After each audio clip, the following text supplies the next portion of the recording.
Nous avons une première question pour vous, Pasteur Atoms, à savoir que signifie briller dans les sphères d'influence? Ah. Alors, vous savez mieux que moi que la théorie de Bill Bright sur les différentes sphères d'influence en donne 7. Et ces différentes sphères d'influence ont de besoins bien particuliers. Dans le domaine des divertissements, de médias, il y a un besoin. Dans le domaine du gouvernement politique, il y a un besoin. Dans le domaine de l'éducation, dans le domaine de la famille, dans différents domaines. Ce que veut dire briller veut simplement dire influencer, si je dois trouver un seul verbe.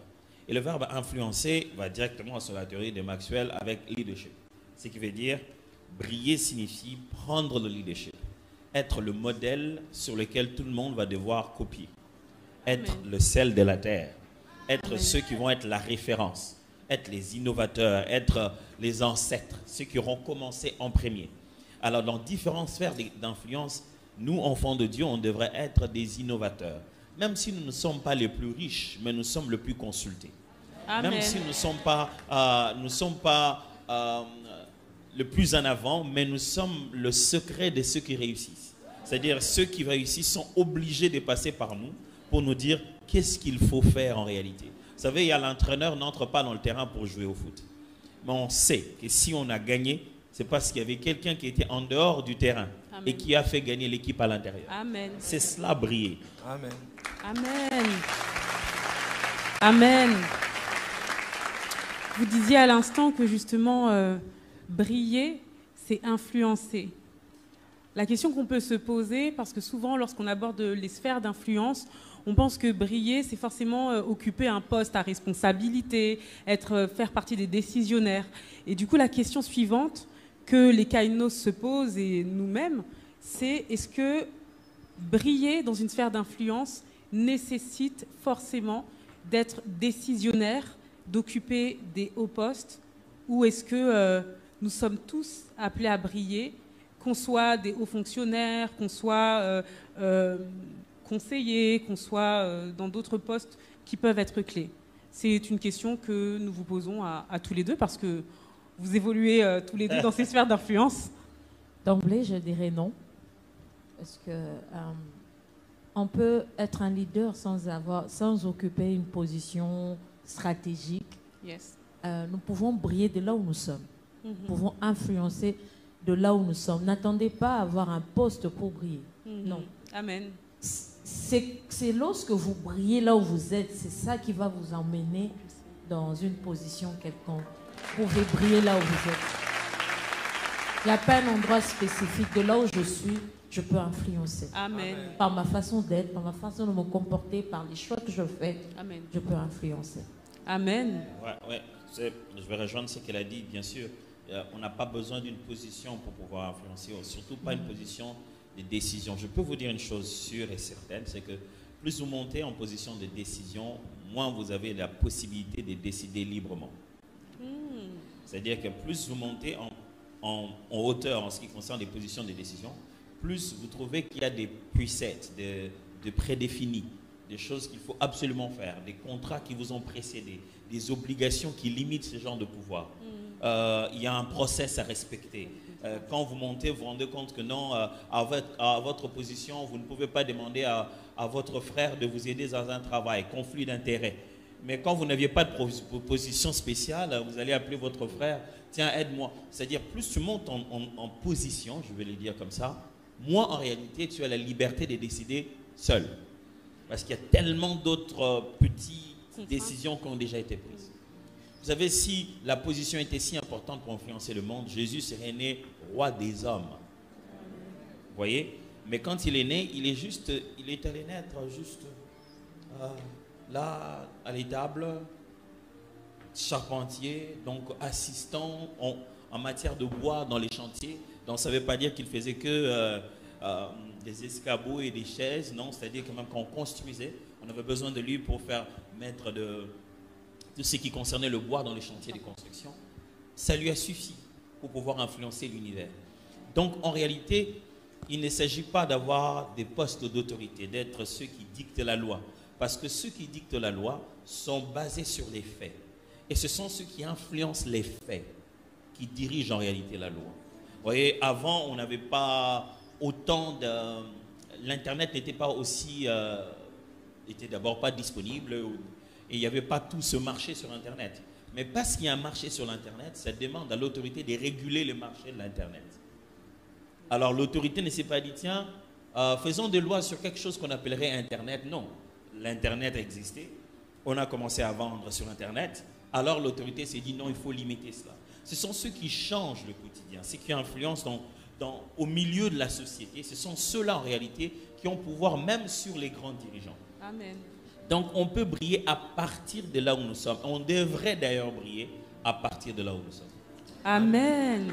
Amen. Amen. Ce que je retiens, c'est que tous les jeunes, à leur échelle, quel que soit leur âge, quels que soient les postes qu'ils occupent, nous pouvons briller. Et nous pouvons déjà commencer, en fait, à influencer dans les sphères d'influence. Amen. Est-ce qu'il y a un kainos qui retient ça et qui dit amen à cette parole? Parce que c'est ça la réalité. C'est que, où que tu sois, tu peux influencer. Comme le disait Pasteur Nadège, par ton comportement. Parce que tu fais la différence, parce que tu marques la différence dans ton environnement, tu peux déjà commencer à briller et à être remarqué pour être propulsé au final dans ta sphère d'influence. Amen. Amen. Alors, Pasteur Atoms, Pasteur Nadège, j'ai une question particulière. On a souvent l'impression qu'on regarde à l'extérieur, qu'on parle de haute position, on parle de personnes qui ont du poids dans la société pour décider. Et on voit souvent des personnes assez âgées, en tout cas matures, peut-être parfois à la quarantaine, cinquantaine, c'est eux qui dirigent entre guillemets le monde. Et pourquoi aujourd'hui on parlerait au Kainos et on dirait non, toi tu es jeune et tu dois toi influencer aujourd'hui? Comment et pourquoi un jeune doit se dire c'est à moi d'influencer, malgré mon jeune âge, c'est à moi d'y aller? Moi d'abord. Alors, d'abord on devrait savoir que l'âge physique importe très peu. Le véritable âge de la personne, c'est son état d'esprit. C'est que son esprit est capable de saisir et de comprendre. Et c'est-à-dire quelqu'un peut avoir 15 ans, mais comprendre des choses très élevées et être le canal d'une des grandes manifestations. Ça, c'est pas un problème. On ne devrait jamais se dire « mon âge est un frein ».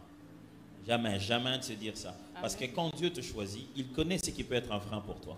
Amen. Alors quand il va te choisir tel que tu es, il dit « ne dis pas que je suis enfant ». Il le dit à Jérémie. « Ne dis pas que tu es enfant ». Parce que quand lui te voit, il dit « voilà ce que je peux faire avec lui. Je peux faire de grandes choses ». Ceux qui dirigent le monde sont en train d'aller vers la mort. À cause de l'âge, je ne leur souhaite pas la mort, c'est logique. Je ne sais pas si je me fais comprendre là. Allez, imaginons ça comme ceci. Quand vous êtes un leader, quand vous êtes une lumière, quelqu'un qui brille, la théorie dit que vous avez la possibilité de briller 10 ans sur des personnes qui ont 10 ans de plus que vous et sur celles qui ont 10 ans de moins que vous. Donc c'est ça votre cercle logique, simple d'influence. 10 ans de plus, 10 ans de moins. Alors, vous voyez que ceux qui dirigent non plus, les gens qui ont 10 ans de plus que eux sont peut-être plus vivants. Allez, ils ont la soixantaine, 70, 80 sont plus pour la plupart. Ce qui veut dire que leur influence sur des personnes plus âgées est en train de disparaître en fait. Ils n'ont qu'une autre influence sur des personnes moins âgées. Et leur influence directe est liée sur les personnes qui ont 10 ans. Alors au bout des 10 ans, ils ont besoin d'une autre forme d'influence pour étendre ces 10 ans à 20 ans. C'est-à-dire qu'ils doivent trouver d'autres leaders qui les représentent. Donc l'influence, c'est comme une course à relais. Vous prenez l'influence d'une génération et vous avez la responsabilité d'influencer ceux qui partent et la responsabilité d'influencer ceux qui arrivent. Ce qui veut dire que l'influence vous trouve là où vous êtes. C'est-à-dire à partir de l'endroit où vous êtes automatiquement héritier d'une influence. Amen. Ou héritière d'une influence. Que vous avez la responsabilité de vous dire, je dois amplifier cette influence pour que ceux qui vont recevoir après moi reçoivent quelque chose de beaucoup plus puissant, Amen. de plus simple, de Amen. plus abordable. On a tous cette responsabilité-là. Ce qui signifie que l'âge n'est pas en réalité un problème. L'âge d'ailleurs nous qualifie. Amen. On se trouve à un certain niveau d'influence. Alors, ces leaders que l'on connaît, qui sont en train de décider, qui sont en train de diriger le monde, que font-ils? Ils décident pas pour hier. Ils décident pour demain. C'est-à-dire, ils décident sur quelque chose qui va nous influencer, nous les plus jeunes. Ils décident sur base de ce qu'ils ont aujourd'hui. Nous, quand on arrivera demain et qu'on sera à leur place, les paramètres auront changé. Si on n'a pas fait l'exercice d'influencer dès à présent, le moment où on aura la position, on ne saura pas faire hériter aux autres. Amen. Il faudrait s'entraîner maintenant. Vous avez déjà vu dans les matchs de football, je ne suis pas vraiment régulièrement le football, mais en tout cas, j'ai perdu, moi, à l'époque où je regardais la télé pour regarder le foot, les joueurs de l'époque, ils existent, je ne sais pas s'ils existent encore. Mais une chose est sûre, quand vous regardez le foot, tous les joueurs sont assis. Certains jouent. Ceux qui sont assis sont de l'autre côté de la ligne, ils attendent. À un moment donné, l'un d'entre eux qui est assis s'élève et se met à se réchauffer, dit-on. Il court les 100 pas et tout. Vous savez que ça va être son tour. Mais il aurait pu juste s'élever et entrer. Pourquoi, avant d'entrer, on lui demande d'abord de se réchauffer? C'est-à-dire qu'à l'intérieur, les gens ont déjà réchauffé leurs muscles. Ils ont déjà commencé à courir. Ils sont déjà en train d'aller suivre le ballon. Et le monsieur à l'extérieur se met à préparer ses muscles pour ce qui va se passer à l'intérieur. On ne va pas lui dire, ah écoute, tu devais jouer avec le ballon. Non, non, non. Le ballon, c'est à l'intérieur. Les exercices que j'ai faits, vous avez peut-être l'impression que je ne touche pas au ballon, mais je prépare mes muscles parce que je vais toucher au ballon. Alors, il y a une génération qui prépare ses muscles Amen. sans ballon. Amen. Amen, amen, amen. Parce que bientôt, elle doit entrer pour toucher au ballon. Alors, c'est ça que nous devons prendre conscience. Amen. Moi qui prépare mes muscles, aussi longtemps que je porte la même vareuse, je suis de l'équipe. Je ne dois pas me sentir plus petit. Ceux qui sont à l'intérieur sont à bout de souffle. Ils ont besoin de moi. Je ne peux pas entrer comme ça. Ils ont déjà placé la barre très haut. Je dois me réchauffer suffisamment en me disant, ce match est déjà chaud de là où je le vois. Mais je fais partie de l'équipe et je prends conscience de mon influence avant même de traverser la ligne. Amen. Donc la jeunesse que nous avons est déjà en réalité un critère fondamental de notre choix. Amen. Amen. Tu peux y aller maintenant. J'allais seulement rajouter, moi je ne suis pas le genre avec beaucoup de phrases comme mon mari. J'allais tout simplement dire que le monde n'a pas besoin de celui qui est plus âgé. Vous savez, vous allez devenir quelqu'un d'influent si vous savez répondre aux besoins que les gens Amen. ont. Alors, ça ne dépend pas de l'âge. Si vous arrivez à répondre aux besoins des gens, si vous arrivez à donner solution aux problèmes des gens, aux questions que les gens se posent, cela suffit. Amen. Cela ne dépend pas de l'âge. Alors, un conseil, observez, regardez autour de vous. Vous êtes la solution à quel problème? Amen. Amen. Alors, vous allez devenir influent. Amen. Amen. Donc nous avons une responsabilité, en quelque sorte, d'influencer. C'est ce que je retiens. Et ça, c'est dès notre jeunesse. Dès notre jeunesse. Lorsque je pense, en tout cas, à cette phrase, parce que du coup, ça me marque et je me dis, waouh, les jeunes, que ce soit les ados, que ce soit les plus jeunes, ils ont une responsabilité, mais dès notre jeune âge. Et on pense à votre parcours, notamment dans l'artistique. Pour la plupart, on vous connaît dans la sphère d'influence de l'art, donc la musique notamment. Je crois que vous avez commencé l'un comme l'autre votre ministère assez tôt. Comment étaient vos débuts? Comment vous avez su que c'était cette sphère d'influence-là dans laquelle vous étiez appelé à briller, à influencer? Et du coup, comment vous avez su que c'est à travers le canal de la musique, de l'adoration, de la louange, que vous alliez répondre à un besoin en fait?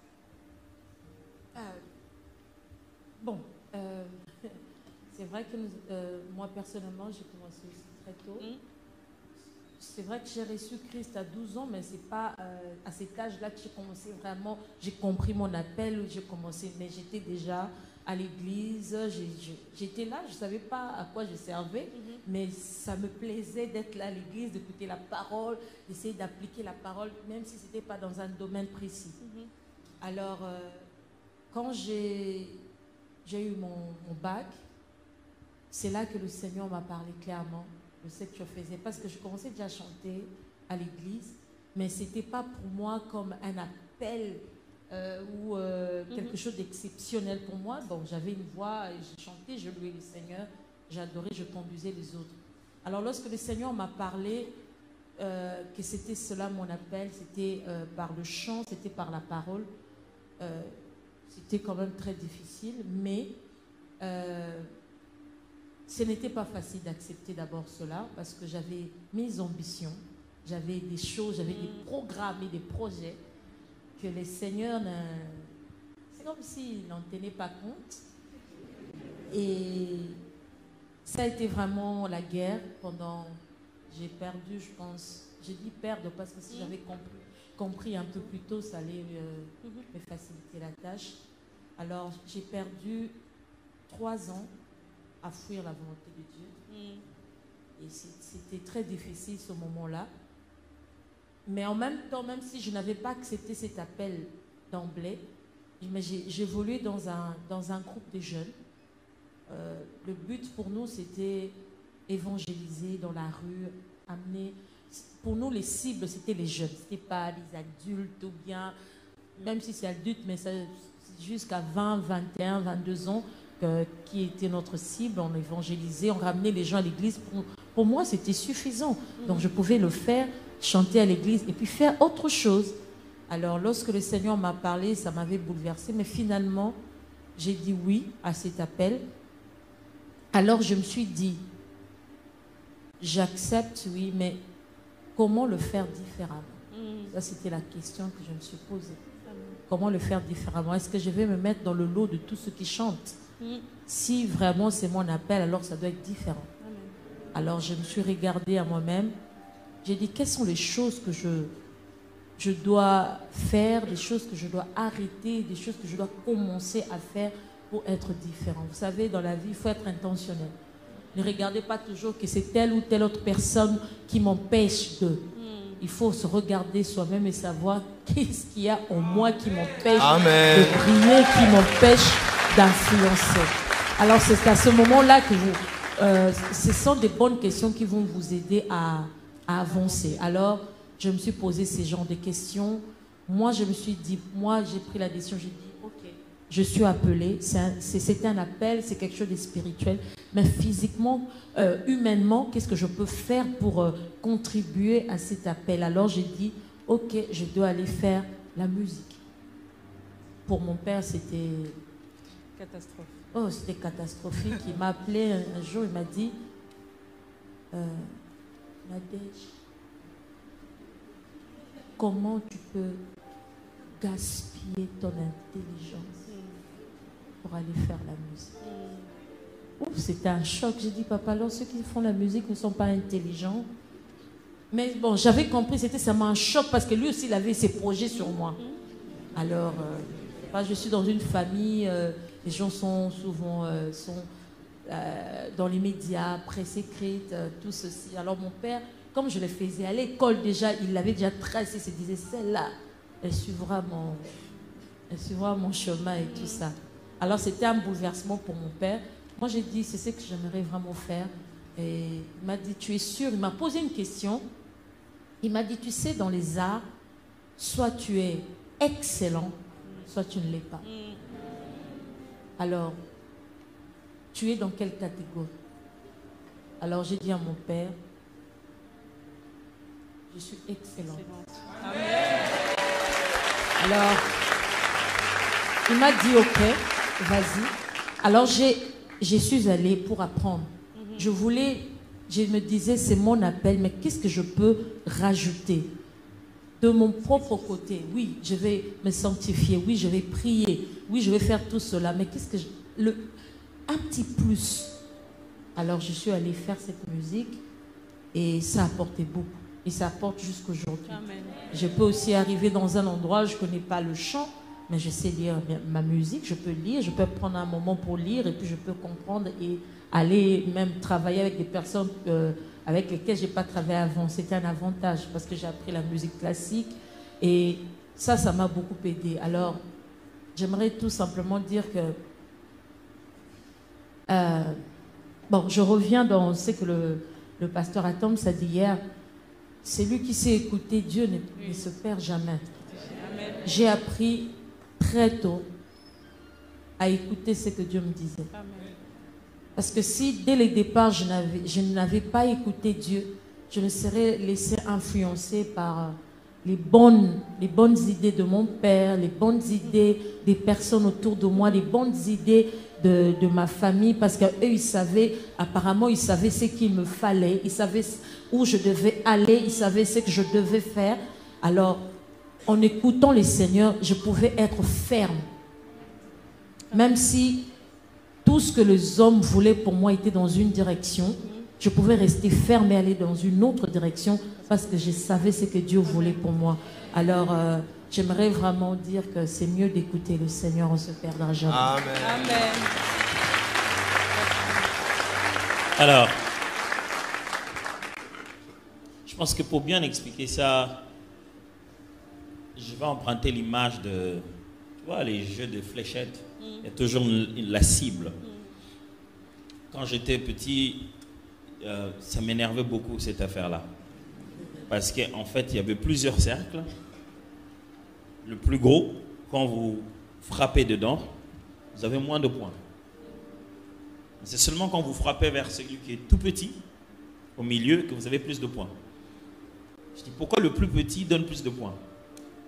Mais c'est après que j'ai compris le principe de la focalisation. Je ne sais pas si les termes existent, mais le principe d'être focus, de la concentration. C'est-à-dire que dans la vie, vous ne comprenez pas du coup, d'emblée, dans quoi vous êtes appelé. Vous allez sillonner d'abord dans le grand sphère, le cercle général, faire ce que tout le monde fait.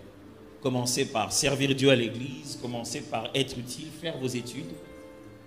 Vous n'êtes pas encore en train de gagner des grands points. C'est-à-dire votre degré d'influence n'est pas encore aussi grand. Vous allez à l'école, vous n'êtes peut-être pas le premier de la classe. Pour nous, ça compte tellement dans notre système d'études. Et puis, vous êtes allé à l'église, vous n'êtes peut-être pas la personne la plus remarquée. Mais au fur et à mesure que vous avancez, vous commencez à découvrir les cercles les plus fermés. Vous commencez à vous focaliser. Vous commencez à faire seul ce que vous devez faire. Parce que quand on grandit, on sent qu'on peut faire des choses. Moi, quand je grandissais, je regardais les films de Jackie Chan, je me disais, tiens, je peux faire des choses.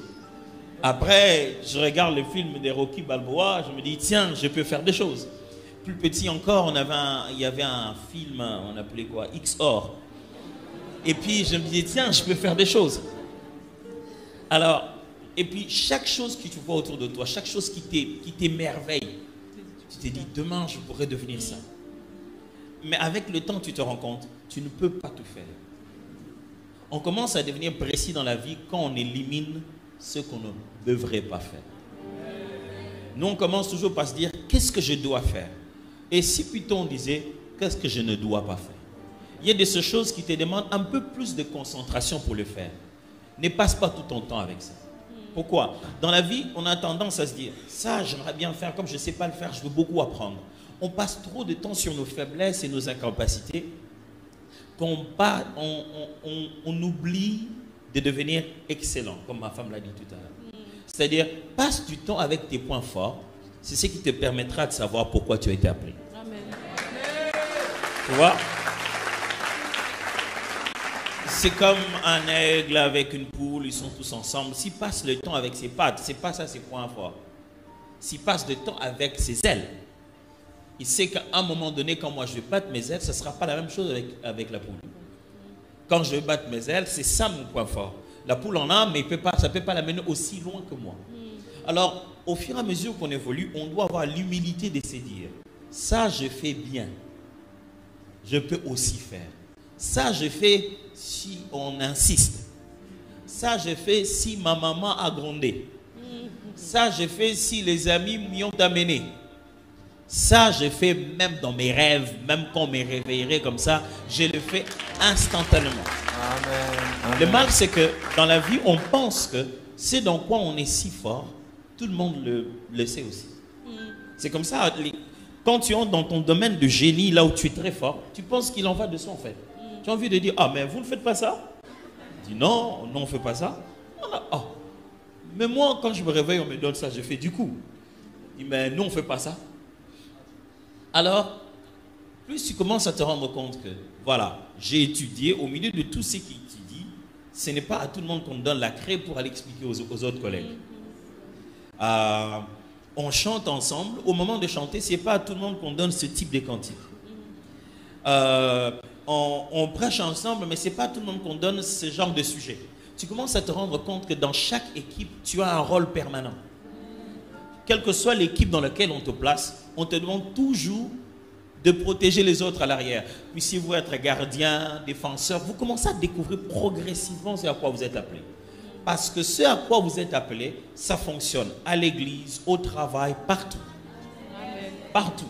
Les mêmes potentiels, le même ensemble de dons et de charismes que Dieu a mis en vous, c'est ça votre mission sur la terre. Amen. À l'église, ça a un nom, au boulot, ça a un nom, dans un match de foot, ça a un nom. Alors tu commences à découvrir cela et tu te dis, ok, je peux marquer des buts, quelquefois, mais je peux empêcher aux gens de nous marquer des buts tout le jour. Commence à te dire, qu'est-ce que je peux et qu'est-ce que je fais? Qu'est-ce qui ne me demande aucun effort? Tiens, c'est ce qui fait que beaucoup de jeunes se perdent. Et si un matin dit, je vais faire l'université. Bon, moi je vois bien les comptables quand ils entrent là-bas, bien habillés, veste, cravate, ils ont leur bureau, ils font des chiffres. Moi, ça m'intéresse beaucoup. Ça, c'est ce qui t'intéresse. Mais avant d'être intéressé à quoi que ce soit, tu es déjà. Tu devrais passer le temps à te dire qu'est-ce que je suis sans que j'ai besoin d'abord de m'intéresser à ça. Qu'est-ce que je suis avec ou sans connaissance. Parce que ce que tu es, le jour où tu en reçois l'information, une information vaudra des milliers de résultats. Mais ce que tu veux devenir, ce que tu aimerais bien, il te faut tellement d'informations avant de les saisir. Quand tu reçois les informations de ton domaine, tu te rends compte qu'à peine que tu as compris une petite chose, ça te permet d'évoluer à grande vitesse. Alors moi vraiment, j'exhorterai les jeunes à se dire que la vie commence par des grands cercles. Fais les grands cercles. Sers à l'église. Va à l'école. Atteins l'université. Et puis le cercle va commencer à se réduire. Au fur et à mesure que les cercles se réduisent, tu commences à comprendre, c'est ça le milieu. Si je frappe là, j'aurai plus de résultats. À partir de ce moment, aie l'humilité de te dire, ça, c'est pas mon truc. Je ne fais pas ça. Je ne passe pas mon temps avec ça. Je ne passe pas mon temps avec ça. Je me concentre seulement ici. La loi, la concentration, c'est ce qui vous permet de très vite découvrir en quoi vous êtes appelé. Amen. La loi de la concentration. C'est vrai que ce n'est pas facile aujourd'hui avec toutes les propositions qu'on a à l'extérieur, toutes les distractions qu'on peut avoir. Hier, vous parliez de TikTok. Tous ces réseaux qui sont omniprésents dans nos téléphones, c'est parfois un peu compliqué de savoir comment se focaliser, même en dehors des études, même dans la vie de tous les jours, tout ce qu'on a à faire. Et hier, vous avez donné un passage dans Ephésiens 5, verset 8. Vous nous avez dit, autrefois, vous étiez ténèbres et maintenant, vous êtes lumière dans le Seigneur. Marchez comme des enfants de lumière. Est-ce que quelqu'un s'en souvient ici? Quelqu'un s'en souvient? Amen.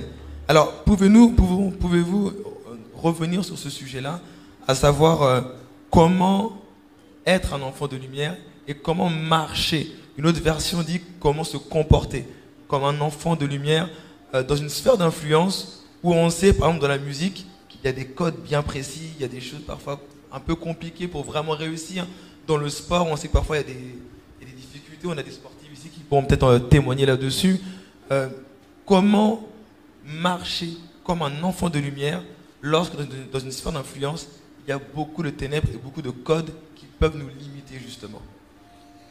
L'exemple qui me vient tout de suite, c'est celui de Daniel. Daniel est déporté avec ses amis, ils vont vivre ailleurs, ailleurs, et la vie là-bas a d'autres codes, ainsi de suite. On les sélectionne parce qu'ils sont meilleurs, ils viennent des bonnes familles, ils ont une bonne éducation. On veut qu'ils se mettent à travailler à côté du roi. Première condition, ils doivent apprendre la langue chaldéenne. Ils doivent apprendre les habitudes liées à la vie royale. On les a fait goûter ce que mange le roi. On a servi ce que les repas typiques de la royauté et du milieu royal. Mais on regarde très bien Daniel dans ces contextes-là, c'est distingué. Vraiment rester un enfant de lumière. Ce vrai rester un enfant de lumière, on va dire que ce n'est pas facile. Mais c'est très intéressant, je vous assure. Parce que quand vous êtes dans un milieu, vous vous rendez compte que les autres ont une autre forme d'intelligence. C'est-à-dire qu'ils atteignent leur but avec d'autres moyens qui sont les leurs. Et vous, vous avez votre forme d'intelligence. C'est-à-dire que vous atteignez vos buts avec les moyens que Dieu vous a donnés à vous. Ne tentez pas d'affronter Goliath avec les armes que Saül n'a même pas osé utiliser. Si depuis tout ce temps, pour terrasser Goliath, il fallait juste ton épée et ta cuirasse, pourquoi tu ne l'as pas fait? Tu vois, David arrive et Saül lui dit, écoute, tu veux aller te battre, tu prends l'épée, tu prends ça, tu vas aller te battre. Il dit, mon cher, tu avais ça et en plus tu es plus géant que moi, tu aurais dû aller. Hein? Il dit, moi et ça ne marche pas. Je vais utiliser ce qui a toujours marché avec moi jusqu'ici. En réalité, nous sommes dans le monde rempli justement des codes et des façons de faire. Il y a le standard, le langage. C'est ce que Daniel a fait. Si on doit prendre le langage pour parler au roi, si on doit prendre le jargon du milieu, le jargon du métier, je vais l'apprendre. Ce n'est pas un problème. Il y a une façon de faire des footballeurs. Il faudrait être capable de l'apprendre. D'ailleurs, on dit ceci. Le génie, c'est la capacité de connaître les règles pour les briser.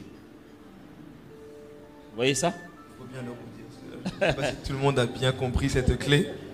C'est-à-dire que le génie, c'est la capacité de connaître les règles pour le briser. C'est-à-dire l'improvisation, c'est connaître la constante pour pouvoir fonctionner différemment, améliorer différemment. Amen. Donc, si vous ne connaissez pas la constante, vous ne pouvez pas improviser. Alors, il faut maîtriser les règles et les standards de votre domaine. C'est-à-dire que si vous êtes chrétien footballeur, alors vous devez bien connaître comment ça fonctionne. Vous êtes chrétien, musicien, alors vous devez connaître non pas seulement comment louer Dieu, mais comment le langage musical, quels sont les outils pour ça, comment il faut aller à l'école de musique s'il le faut. Il faut que lorsqu'on est dans une conversation de musicien, tu parles musicien et après tu te mets à parler musicien rempli d'onction avec la grâce de Dieu. Amen. Amen. Parce que si tu ne parles pas le langage de musicien, tu n'as pas de place dans la cour royale. Ce n'est pas que Daniel ne savait pas parler hébreu, il parlait déjà hébreu. Mais s'il faut travailler avec le roi, il faut parler chaldéen. Donc, il est possible d'influencer. La première des choses à faire, c'est juste apprendre le langage, le jargon, le terme, la façon de parler qui permet d'échanger. Mais après, il y a les mœurs. Ça devient autre chose. Daniel a bien appris la langue. Il était en cours. Maintenant, on vient lui dire, écoute, il y a telle chose à manger. Moi, j'ai une petite blague que je fais d'habitude qui est devenue un peu mon principe de vie. Quand il y a une chose devant moi, quelle que soit la situation, je regarde et puis je dis, est-ce que je suis obligé? Tu vois? Je me dis, quelles sont les choses qui m'obligent? Est-ce que c'est le chemin, la vérité et la vie? Tu vois, je me dis, est-ce que je suis obligé de faire ça comme ça? Est-ce que je suis obligé de faire ça? Et c'est ce que Daniel a fait. Ils sont allés voir l'eunuque et lui dit, bon, écoute, la finalité c'est quoi? C'est qu'on soit en bonne santé? Ok. On va au prix de notre vie. Si après 21 jours, tu reviens et tu nous trouves en mauvaise santé par rapport à eux, alors là, mais on te donne un défi. Reviens après ce nombre de jours et tu verras, on sera en meilleure santé. On n'est pas obligé de passer par la voie que tu nous montres pour atteindre l'objectif. Amen. Alors, il est très important dans les milieux de comprendre quelle est la finalité. Parce que les moyens diffèrent. On peut obtenir du vin dans une fête. Il suffit d'attendre, d'en donner de l'argent, d'aller en acheter. Ce n'est pas un problème. Mais on ne peut pas l'obtenir avec de l'eau qu'on a mis dans des vases de purification en quelques secondes. c'est dans le processus que se trouve la manifestation du Dieu que nous servons. Amen. Amen. La fête n'avait plus de vin avec Jésus. C'est dit, bon, on n'a plus de vin. On aurait pu dire, ah, mais bon, il faut aller acheter, mais c'est très loin. À l'époque, il n'y a pas de téléphone pour demander pour qu'on se fasse livrer. Avoir du vin, ce n'est pas ce qui est de bizarre. C'était le vrai besoin. Mais comment avoir le vin à la fête en quelques secondes? Ça, c'est ce qui a montré qu'on avait affaire à quelqu'un d'autre. Et nous, en tant que chrétiens, on se distinguera souvent sur nos comment faire cela. Allez, on place le bâton, on place le bâton, 2 bâtons, on a tous de serpents. Mais il y a un serpent carnivore qui a avalé les autres serpents. Et la fin de l'histoire, tout le monde, il n'y a plus qu'un seul bâton en fin de compte. Les autres, ils avaient leurs bâtons qui se sont transformés en serpents. Et le serpent, au moment du serpent, le serpent a avalé les autres serpents. Donc au moment où il redevient bâton, je me demande toujours si les bâtons avaient grossi ou pas. Elle dit, eux, ils n'ont plus de bâton. Ce que j'essaie de dire ici, que l'on soit musicien. Vous savez, le monde de la musique, c'est... Il y a plein de principes, ainsi de suite. Ma femme et moi, nous avons fait ce qui était à la fois avant le conservatoire de musique, donc l'Institut supérieur des arts chez nous, Institut national des arts. Moi, je fais l'écriture musicale, elle a fait l'interprétation musicale. Donc, nous avons fait ça pour connaître le jargon qu'il faut, pour maîtriser notre façon de faire.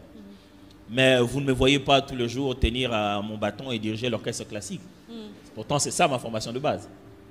Pourquoi? Parce que j'ai connu les principes pour pouvoir les briser. Amen. Tu vois? Il y a des systèmes que vous ne pouvez pas changer si vous ne savez pas comment on entre à l'intérieur. Amen. Alors, vous devez comprendre comment fonctionnent les choses, mais vous ne devez pas aller fléchir vos genoux à tout ce qui se trouve là-bas dedans. Amen. Amen. Alors, comprenez bien le but. On fait ça pourquoi? Non, on fait ça, écoute, on fait ça pour se déstresser, tu sais. Hein, on va aller en boîte, on va se déstresser avant le match.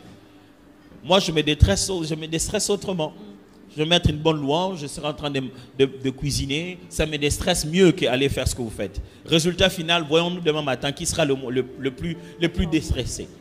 Amen. Si tes résultats à toi avec tes méthodes sont toujours plus grands, c'est comme ça que tu commences à briller. Amen. Voilà.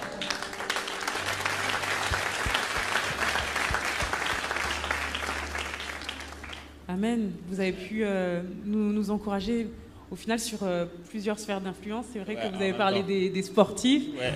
Et je pense que nos sportifs pourront confirmer ce que vous avez dit par rapport à la différence.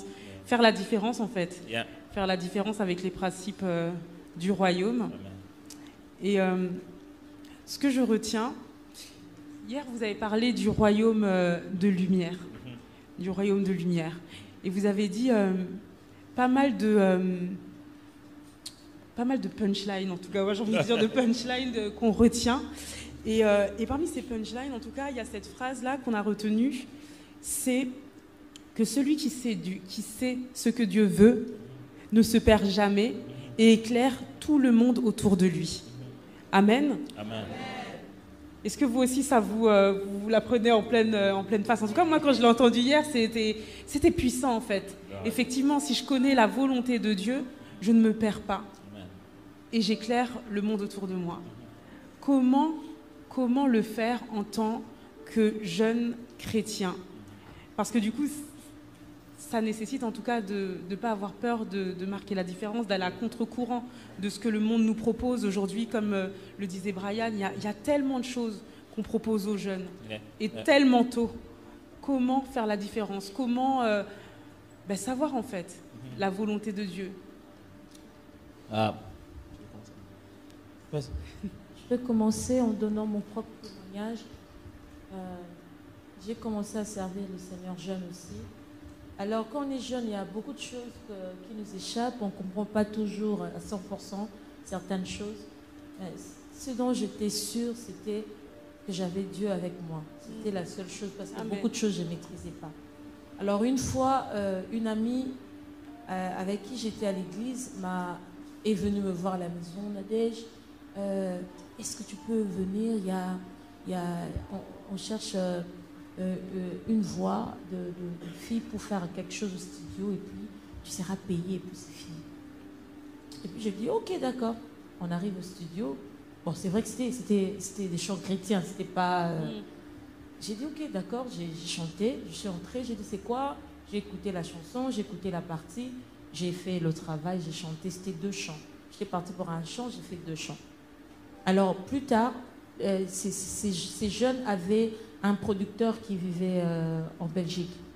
Alors, le producteur, quand il a écouté la musique, il a dit, c'est qui a fait cette partie? Il m'a dit, non, c'est une fille et tout ça. Il m'a proposé, il m'a donné rendez-vous pour que je le rencontre. Je suis allée. Alors, il me dit, c'est vous? Moi, je dis, oui, c'est moi. C'est vous? Oui, c'est moi.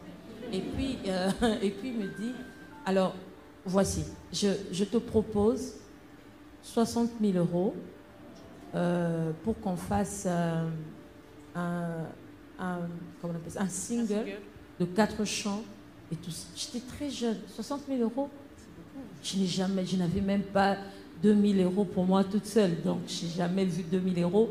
Alors il me propose 60 000 euros sur la table, tu signes les papiers, on fait ce single. Ce que j'aime avec le Seigneur, avant ça, après avoir chanté au studio, j'étais allée en retraite avec des amis. Nous sommes allés prier. J'avais une proposition qu'on m'avait faite de Gaël. Le frère Francine Semi, qui est dans le groupe Gaël, est venu me voir comme on était les deux déjà en train de chanter dans ce groupe de jeunes, SE Jeunesse. Quand il est parti dans Gaël, nous étions restés. Et puis, lorsque Papa Alain Moloto avait besoin d'une sœur qui pouvait faire ses sopranos et tout, il est venu me proposer. Alors j'avais dit au frère Francis, laisse-moi le temps de prier, de savoir si je dois venir dans votre groupe ou pas. Alors quand je suis entrée en retraite avec les amis, Dieu m'a parlé. Dieu m'a dit que je devais aller dans Gaël. Donc je savais ce que Dieu avait dit. J'en avais parlé même à mon pasteur à l'époque, le pasteur Marcelo. Je lui en ai parlé, il avait prié aussi de son côté. Il est venu me dire ce que le Seigneur avait dit. Alors j'avais ce que mon pasteur m'avait dit à l'époque et j'avais ce que Dieu m'avait dit personnellement. Alors j'ai dit, c'est que Dieu veut me voir dans Gaël parce que Dieu m'avait parlé clairement. Tu dois aller dans ce groupe, tu apprendras dans ce groupe, tu grandiras dans ce groupe, mais tu seras une très grande bénédiction aussi pour ce groupe et tout ça. Donc j'avais la parole de l'Éternel avec moi. Paf, la proposition de 60 000 euros arrive. 60 000 euros que, comme je disais, j'avais jamais eu même 2 000 euros pour moi. Alors, il me propose 60 000 euros. Je regarde, 60 000 euros. Et puis, je vais aller en tournée en Europe. Parce qu'à l'époque, je n'étais jamais allée en Europe pour faire un voyage pour l'Europe. Et puis, il me dit, tourner. C'était vraiment des propositions et tout était là. Alors, de l'autre côté, j'avais Gaël.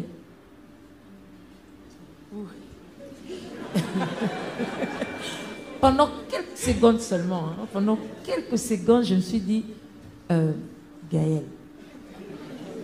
Gaël, là, c'est quoi même? Je pensais... J'ai dit, Gaël, c'est comme une chorale, tout le monde est dans la mêlée et tout ça. Mais là, je serai leader. Je serai seule en train de chanter, hein. Et puis je regardais le monsieur, je lui ai dit, merci vraiment d'avoir pensé à moi. C'est peut-être une proposition qui ne reviendra pas, je ne sais pas. Je ne peux pas dire oui. Et il me dit, pourquoi? Je lui ai dit, parce que je dois aller dans Gaël. Il dit, quoi? On ne te remarquera jamais dans ce groupe-là. Ils sont là, qu'est-ce qu'ils vont te donner? Tu n'auras rien, tu n'auras même pas 5 000 euros et tout ça. Je lui ai dit, je préfère aller là où je n'aurai pas. Je n'aurai même pas 5 000 euros, mais d'être en paix dans mon cœur, de savoir que c'est là où Dieu me veut. Yes.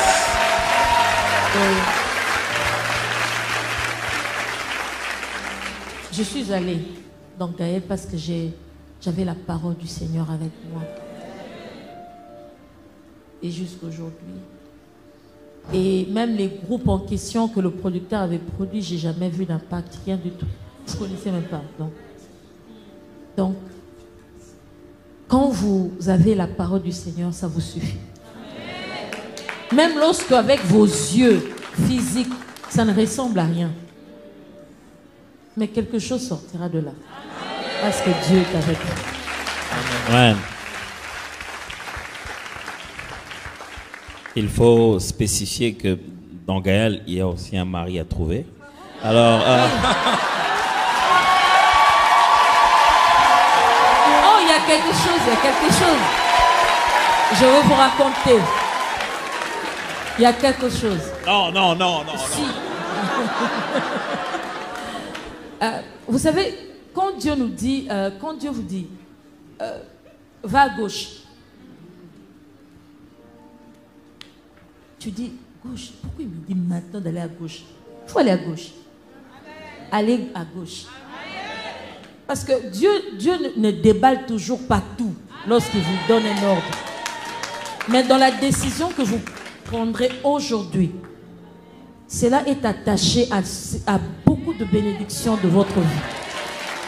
Moi, quand j'ai dit oui à Dieu, je n'avais vu que le paramètre. Dieu m'avait dit, tu apprendras dans ce groupe, tu seras une bénédiction pour ce groupe.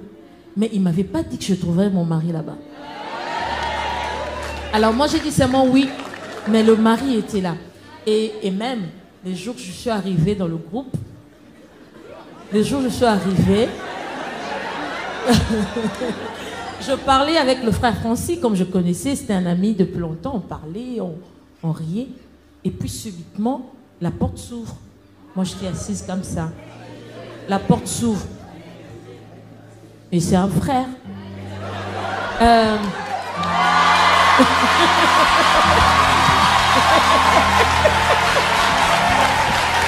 Ne vous en faites pas, il n'y avait pas de coup de foudre. Il n'y avait pas du tout coup de foudre. Écoutez. La porte s'ouvre. Et puis, parce que j'étais là, dès qu'il ouvre la porte, il me voit moi. Il ouvre la porte et puis il fait « Hey !» Il ferme la porte, il part. J'ai posé la question au frère Francis. Francis, c'est qui et qu'est-ce qu'il a? Et puis lui me dit, en tout cas, je vais te dire, il a toujours été bizarre. Il me dit, il est bizarre. Certes, lui, il est comme ça, il est toujours dans l'esprit. Donc certainement, il a vu quelque chose, je ne sais pas ce qu'il a vu. Bon, c'était ça notre première rencontre. C'était bizarre. Mais finalement, il me dira, il m'avouera que la nuit, il m'avait vu en songe. Non, pas pour le mariage. Bon, je ne sais pas si c'était pour ça, mais il n'avait pas dit. Il m'a dit, au fait, la nuit, il m'avait vu et la tenue que j'avais portée, comment j'étais. Alors, lorsqu'il m'a vu, ça l'avait tellement choqué qu'il a refermé vite la porte. Bon.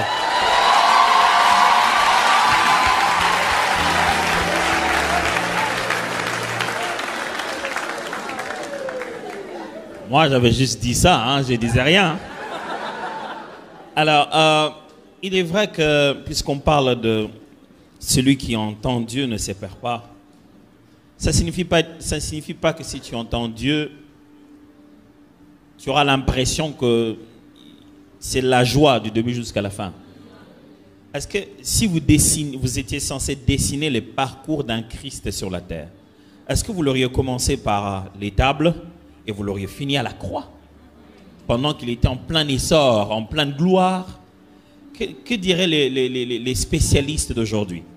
Après sa grande réalisation des miracles et la résurrection de Lazare, enfin le Christ populaire est allé échouer à la croix de Golgotha. Je ne pense pas que l'histoire de Christ, on l'aurait dessinée comme ça.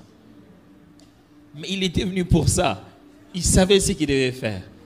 Au point qu'il a bataillé avec ça la nuit déjà, à la veille, en disant, oh, il ressent déjà la douleur de ce qu'il doit faire. Écoutez Dieu, mes amis.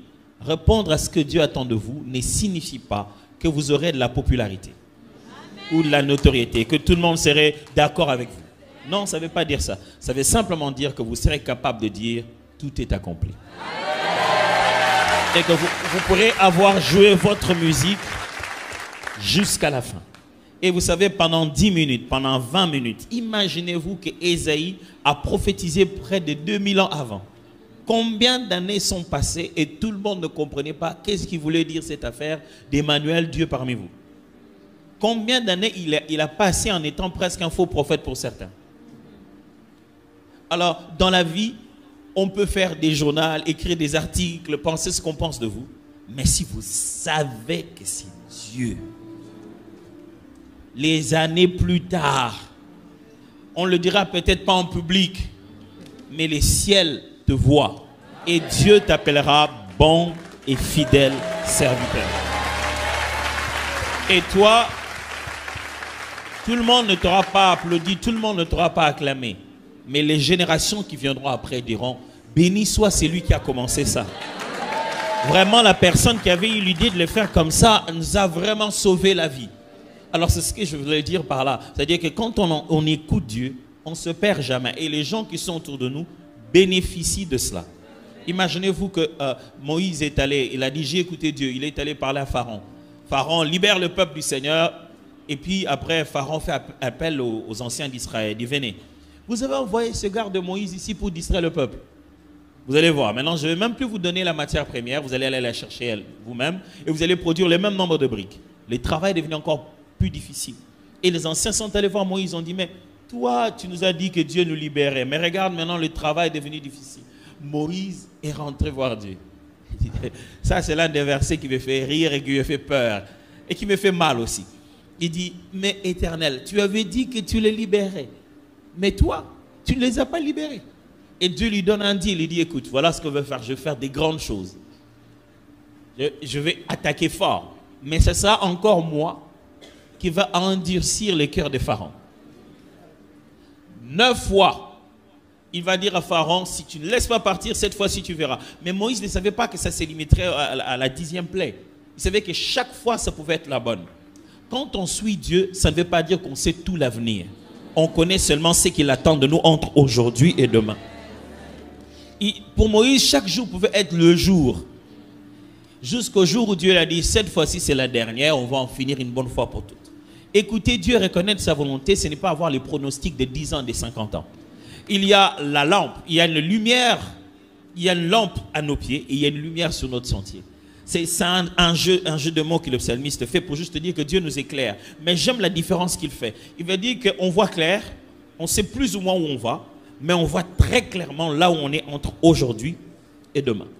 Et c'est ça, écouter Dieu. Se comprendre dans quelle direction on va, être sensible à savoir quelle est la décision à prendre entre aujourd'hui et demain. Amen. Ok. Un kainos pour acclamer le Seigneur pour cette réponse. On peut faire, je crois, mieux que ça, parce que là, ce sont des vraies clés que l'on reçoit. Alors, moi, il y a quand même une question. Vous avez dit que à partir du moment où on entend Dieu, on voit clairement, la lumière est là, tout prend et on connaît le lendemain. Mais comment on fait déjà pour connaître la volonté de Dieu, en fait? Parce que tout le monde se dit Amen, maintenant je vais être éclairé. Mais on l'a dit, il faut d'abord entendre la volonté de Dieu. Et tout à l'heure, Pasteur Nadège nous disait que il y avait une lutte à un moment donné avec la volonté de Dieu. Donc, vous connaissiez la volonté de Dieu, il y avait une lutte. Mais peut-être qu'il y a un canot ce matin qui se dit, moi je la connais même pas la volonté de Dieu en fait. Et tout à l'heure, vous aviez dit que le pasteur Marcelo vous a parlé, vous avez fait une retraite, Dieu vous a parlé. Peut-être qu'il y a un jeune ici qui prie, qui cherche Dieu, il n'entend rien du tout. Alors, comment on fait pour entendre la volonté de Dieu? Dieu a différentes façons de nous parler. Il nous connaît mieux. Comme hier, le pasteur Atom avait dit, les langages de Dieu essaie de s'adapter à nous. Et il nous donne souvent des images et tout ça. Moi, à l'époque, Dieu me parlait beaucoup par les songes. Je ne suis pas quelqu'un qui rêve tous les jours. Mais chacun de mes rêves a toujours une signification. Je sais quand Dieu me parle. Je sais quand Dieu me parle pour me montrer l'avenir. Je sais quand Dieu me parle quand c'est urgent. Moi, quand c'est urgent, que je dois faire cette chose, je dois prendre une décision maintenant. Dieu me parle par la voix audible. J'entends, je suis seule comme ça, mais j'entends quelqu'un me parler. Je sais, avec l'expérience, que c'est urgent quand j'entends comme ça. Mais d'habitude, c'est par le songe que le Seigneur me parle. Alors quand je rêve, je me réveille le matin, j'essaie d'écrire. Même quand je ne comprends pas tout de suite, j'écris le rêve. Maintenant, nous avons la possibilité même d'enregistrer la nuit. Hein. Sinon, tu peux oublier, je peux prendre mon téléphone, je fais un audio de mon rêve. Alors, j'ai dit tout à l'heure, Dieu m'avait parlé personnellement s'il fallait aller dans le groupe Gaël ou pas. J'avais fait un songe parce que j'avais pris le temps de prier. J'ai prié, il n'y avait rien. Rien du tout. Je me posais la question, mais c'est Dieu, il m'entend pas. Comment je vois rien? Personne ne me parle, je sens rien dans mon cœur, je ne vois rien. Alors une fois, j'ai fait un rêve. Et cette nuit-là, j'ai fait un rêve. J'étais quelque part en centre-ville à Kinshasa.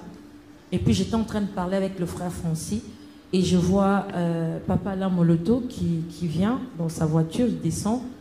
Je ne l'avais jamais vu auparavant, je le voyais qu'à la télé.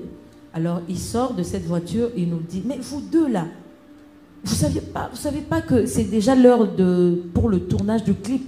On doit tourner les clips et vous êtes là en train de parler, il faut aller faire le clip. Et nous entrons dans la voiture et nous partons tous. Et quand je me réveille le matin, j'ai dit, Alain Moloto m'a appelé pour aller faire un clip. Quel clip? Ok. Moi, j'avais compris tout de suite. Parce que j'avais compris tout de suite que c'est ce que Dieu voulait me dire. Parce que je ne pouvais pas tourner un clip si je ne suis pas dans ce groupe. Il n'y a pas de clip à tourner avec eux. Alors, j'avais compris tout de suite que le Seigneur me disait, voilà, tu dois y aller. C'est ça le chemin. C'est comme ça que j'ai compris. Mais en même temps, Dieu se sert toujours de circonstances autour de nous, dans notre propre vie, pour nous enseigner.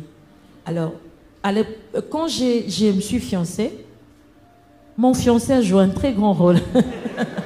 Une fois, il m'a dit, Nadège, j'ai comme l'impression que toi, pour que tu saches que le Seigneur t'a parlé, c'est toujours par un songe. Mais tu es en insécurité en tant qu'enfant de Dieu. S'il y a une décision à prendre tout de suite, tu vas te dire, excusez-moi, je vais dormir 2 minutes et puis quand je me réveiller, je vais vous donner la réponse. C'est vrai, c'était amusant. Et puis j'ai dit, tu as raison. Est-ce que Dieu doit toujours me parler en son? Si j'ai une décision à prendre maintenant, je dois demander à ces gens d'aller dormir pour avoir un songe. Alors, Dieu a voulu aussi m'enseigner qu'il pouvait me parler tout de suite parce qu'il y a le Saint-Esprit au-dedans de moi. Amen. Le problème, ce n'était pas que le Saint-Esprit n'était pas en moi. Le Saint-Esprit était en moi. Mais moi, je m'étais fixé, j'avais choisi. Je m'étais dit que le Seigneur me parlerait que par le songe. Ça, c'est moi. Et pourtant, j'avais ignoré que le Saint-Esprit peut me donner par une conviction dans le cœur. Alors, quand j'ai compris cela, je suis devenue un peu plus attentive à ce qui se passait autour de moi. Et j'ai compris de fois, je pouvais recevoir une réponse du Seigneur dans un film. Je suis là devant la télé et il y a une phrase qui sort là de la télé. Je sursaute, je dis, oh, ça c'est moi. Le Seigneur me parle. Je pouvais rester attentif par une parole qui sort d'un ami, d'une amie, de quelqu'un à côté de moi. J'étais devenue un peu plus attentive maintenant. Parce qu'avant, je me disais, vous pouvez parler, je n'écoutais pas. Je ne pouvais même pas écouter parce que pour moi c'était, j'irais dormir et j'aurais un songe et ce serait cela la voix de l'Éternel. Alors, comme Dieu voulait m'apprendre un peu plus, c'était devenu très difficile. Quand je priais pour quelque chose, je ne rêvais plus. Je cherche le sommeil, je cherche à dormir, à aller faire des siestes même pendant la journée. Ça ne venait pas. Alors j'ai compris, je me suis dit, Seigneur, j'ai compris. J'aimerais maintenant t'écouter comment dire, de plusieurs manières maintenant. Alors, Dieu a commencé à me parler par des convictions dans le cœur, à rester attentive à ce que les gens disaient autour de moi. Dieu utilisait des gens, mais je ne faisais pas attention. Alors, j'ai commencé j'ai commencé à voir Dieu dans les simples choses. C'est comme je dis dans la chanson, ramène-moi aux choses simples. Hein, les choses que nous appelons simples, mais c'est Dieu qui est là. Alors, j'ai commencé à écouter les paroles qui sortaient de la bouche des autres personnes autour de moi. J'ai commencé à voir le monde différemment pour me dire, dans ce que je vois, qu'est-ce que Dieu me dit? Et c'est comme ça que j'ai commencé à comprendre petit à petit le langage de Dieu. Amen. Donc Dieu parle de plusieurs manières. Et voilà, comme dit la parole, exactement. Et je crois que quand Dieu a l'habitude de nous parler d'une certaine manière, soyons toujours, restons flexibles en fait, aux différentes manières, sensibles à l'esprit. Exactement. Et je crois que c'est vraiment des clés qui vont nous permettre de pouvoir avancer, de pouvoir opérer dans ce que le Seigneur a prévu pour chacun d'entre nous, pour les jeunes Kainos. On va passer... on va pouvoir... non ? D'accord. On va pouvoir passer à un autre moment. On avait préparé des questions, mais on veut laisser l'opportunité aux jeunes dans la salle de vous poser les questions qu'ils ont à cœur. Il nous reste en fait un petit temps imparti, mais on veut permettre aux jeunes de poser des questions. Est-ce qu'il y a un jeune... D'accord. Est-ce qu'il y a un jeune qui voudrait poser une question à Pasteur Atoms et Pasteur Nadège?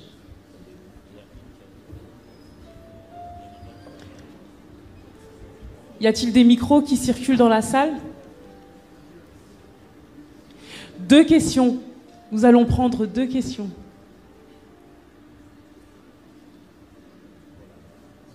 Alors vous pouvez vous lever. Y a-t-il un micro? Alors on va prendre la jeune fille.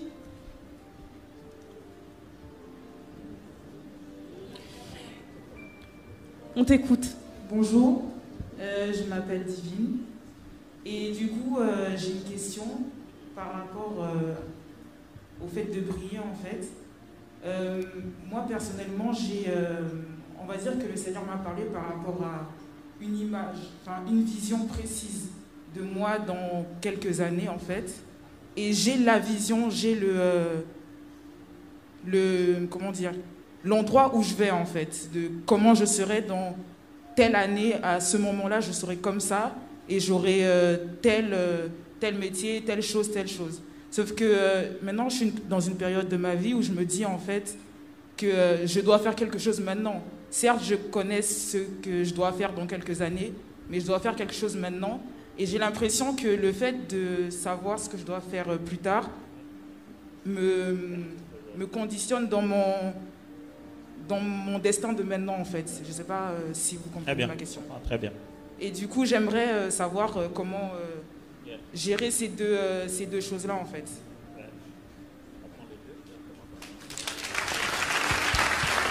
Merci Divine pour ta question. On va passer à la deuxième question et ensuite Pasteur Nadège et Pasteur Atoms pourront répondre.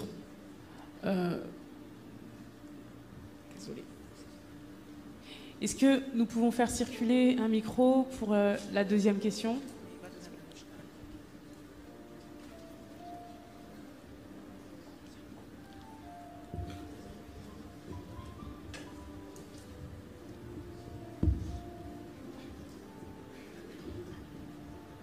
Bonjour, moi c'est Monica.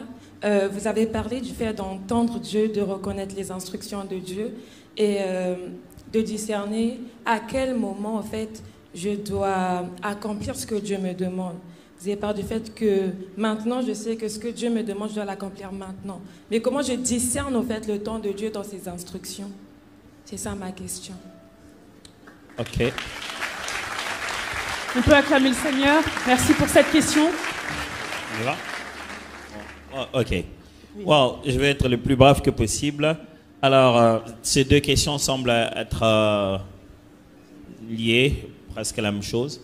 C'est vrai qu'on a toujours cette impression, quand on connaît des références de l'avenir, ça peut nous conditionner au présent au point de penser que, voilà, c'est ce qui va arriver anyway. La raison pour laquelle Dieu nous parle de demain, c'est parce qu'il y a quelque chose que nous devons faire aujourd'hui. Alors, ne regardez jamais l'avenir comme quelque chose qui est juste en train de venir. L'avenir, c'est aussi là où nous allons. Ok?